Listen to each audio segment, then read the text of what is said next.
Terremoto político na estrada de cara ás municipais. O BNG presentou a Marcos Borrajeros como candidato a alcaldía. Luís López Bueno non quixo confirmar se vai repetir como candidato e UCIN ameaza con presentarse. Isto é o Xornal Semanal, comezamos.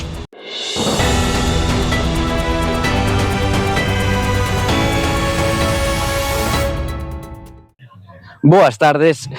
A resaca da sidra estáse notando moito na política. Xa hai unha semana lles contábamos que se escanciaron os 5.000 litros previstos e se venderon 4.200 vasos, 200 máis dos previstos. Esta semana teríamos que contar que hai plans para seguir aumentando a feira da sidra e que incluso conte con máis participación internacional. Pero, sen embargo, a política quixo ocupar o protagonismo.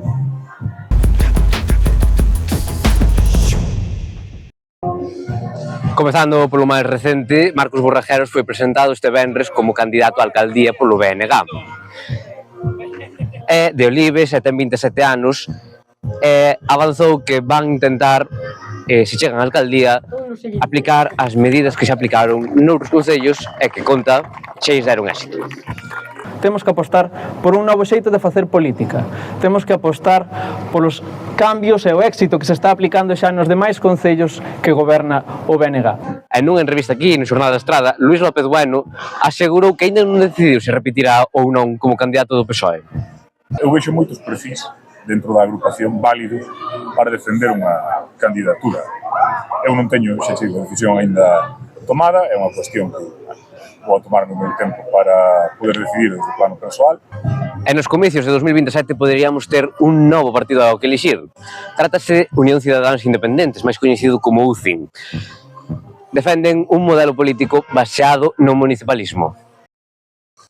E nesa entrevista que contábamos a Luís López Bueno, o socialista reaccionou á posibilidade de que se presenten. No mapa da esquerda, cando menos vai haber dúas formacións, veremos se tres. Parece que agora igual hai pluralidade na dereita, con non? Pode haber pluralidade na dereita igualar, non? E o ciclo de entrevistas ainda acaba de comezar. O vindeiro luns podemos confirmar que teremos a Xoán Rices. A folga na recollida do lixo podería suspenderse. Segundo Óscar Durán, as partes están dispostas a chegar a acordo. Todo dependerá do que aconteza a vindeira semana nunha reunión que terá na Oficina de Resolución de Conflitos. Lembremos que a folga está prevista para 3 dos 5 días das festas de San Paio.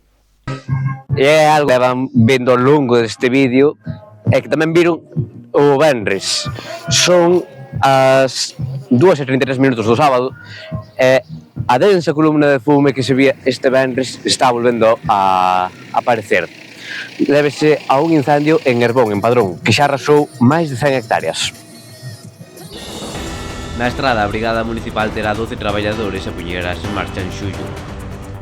A rapa das bestas cambiará de sitios polveiras para garantir unha maior seguridade alimentaria. E se hai nada, falábamos dese incendio en Herbón, hai pouco acaban de pasar por aquí 2 hidroavións máis un helicóptero dirixíndose cara a él. Ese incendio, aparte da extensión que tivo, é polas calor destes días. Entre o mércores e o venres as máximas ascenderon 11 graus e o venres xa chegaron a rozar os 36. A vindeira semana seguirá marcada pola calor, aínda que con temperaturas máis baixas que nesta.